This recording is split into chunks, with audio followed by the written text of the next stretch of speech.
In this video, we're going to learn how to use the power soak function on the Bluguitar Amp1. Hey guys, I'm Doctor McFarland and welcome back to the channel. If you're new here, be sure to subscribe down below and click the bell so you'll be notified every time I release new content just like this.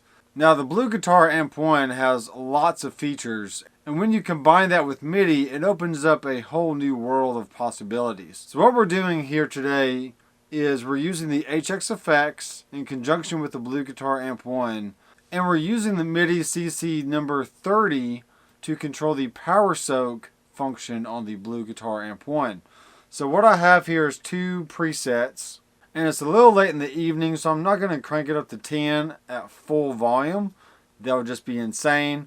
But I will show you what it sounds like when you turn it all the way up to 10 and you bring the power soak down to a reasonable level to where it can be heard.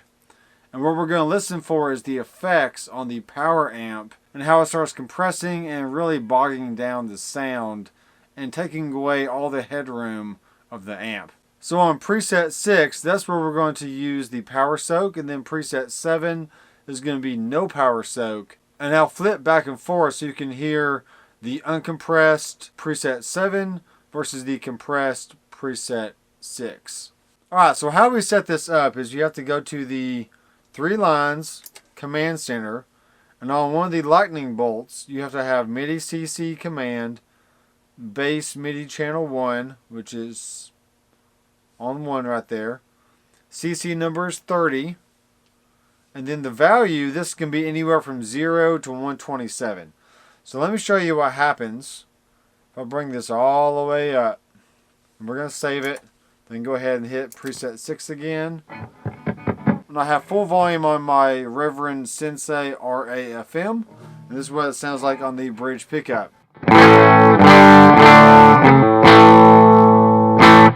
Alright, I am recording the audio into the Zoom Q8, so I may need to adjust the preamp on the actual camera itself so I'm not overloading the input, because it can get pretty loud. And that's only on 4, and the boost is on. So let me take the boost off.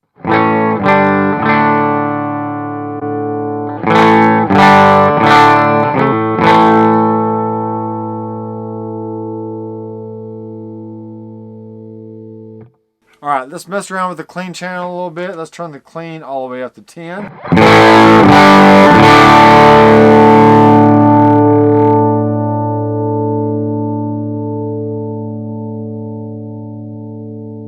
Alright, even on 4 you can hear all the harmonics swimming around in the air, and it just sounds excellent.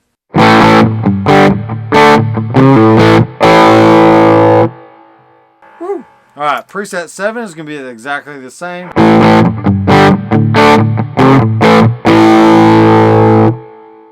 Alright, now what we need to do is go to 3 lines, command center, back to our lightning bolt, and let's turn this down by half.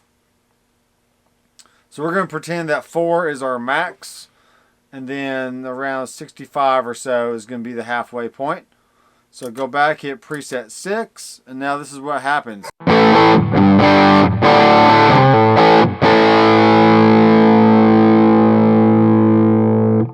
Alright, so that was halfway, and think of it like it goes from 100 watts down to about 50 or 60 watts, okay? Alright, here is back to preset 7.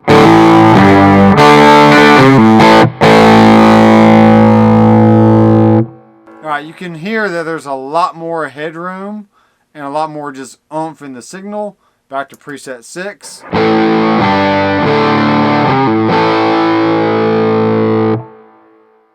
Alright, so it's still loud, but it just doesn't have the headroom that preset 7 has. Now let's go back to command center, and let's turn this down to, say, 50. Alright, we're going to save it, hit the preset.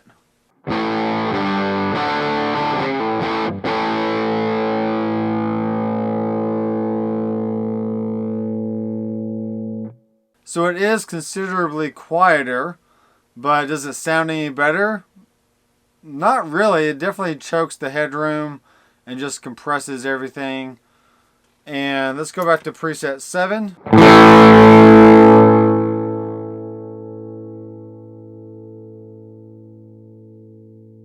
And now I have the master on 2, and let's see what it sounds like.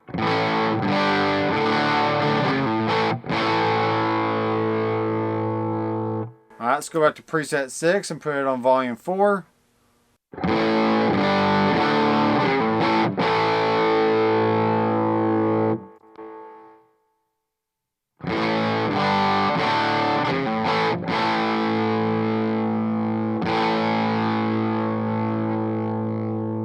So to me, that's a pretty equal volume on the preset 6 with the power soak, and then preset 7 with the power soak off, but the master turned down to about 2. So let's go back to preset 6, command center, and let's turn this all the way down to 30. Save it, hit the preset so it now recalls the new setting, put the master back on 4.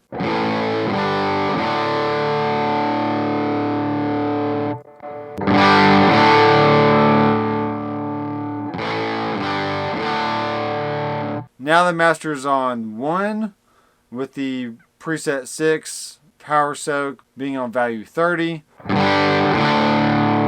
So preset 7 has no compression, it's just turned down. And then preset 6 is back up to 4 on the master.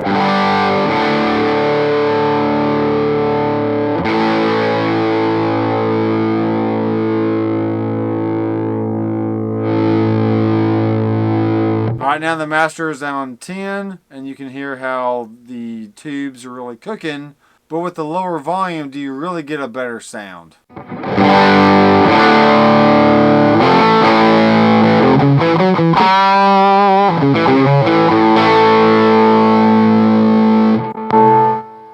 Back to preset 7, let's put about 1.5.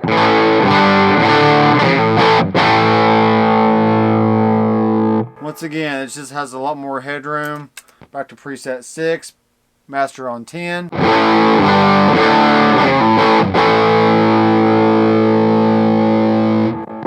Preset 7, master on 1.5.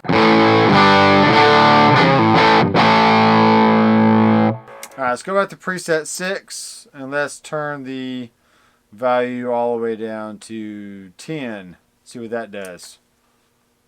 Hit the preset.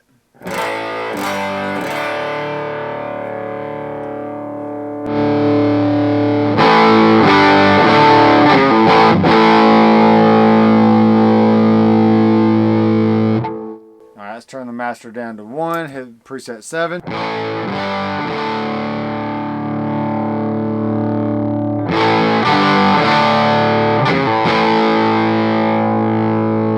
Preset 6, back on master 10.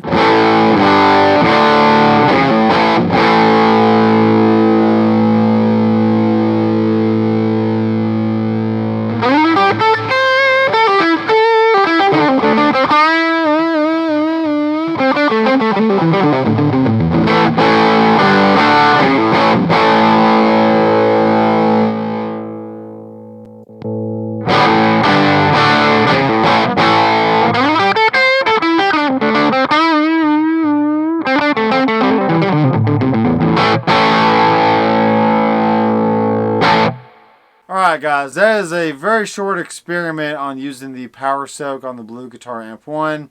Leave a comment down below, let me know what you think about this experiment, and does it really make a difference if you use the power soak or not? Do you like the higher headroom on the non-power soak preset, or do you like the tubes cooking a little bit and having that extra girth in the signal chain? So, I don't know, I think for me I like the higher headroom. And even Thomas himself has said that he prefers the amp with no power soak. You can always dial in the master wherever you want, according to the room that you're playing in and the level that the front of house engineer prefers you to be at. And just know that you're really not losing a lot of tone by turning down the master. You definitely keep the headroom qualities of the amp. And for me, I think that's how I prefer it myself as well. So anyway, thanks guys for watching. If you are interested in supporting the channel, be sure to check the links down in the description. They are all affiliate links to Amazon, so whatever you purchase through those links, I get a little bit of a commission from that. Or if you're just interested in seeing what gear I use here in the studio, you can look at those links as well. and kind of get a feel for the cameras and the studio gear that I use. So thanks guys for watching. I am Dr. McFarland. I will see you in the next video. Keep rocking.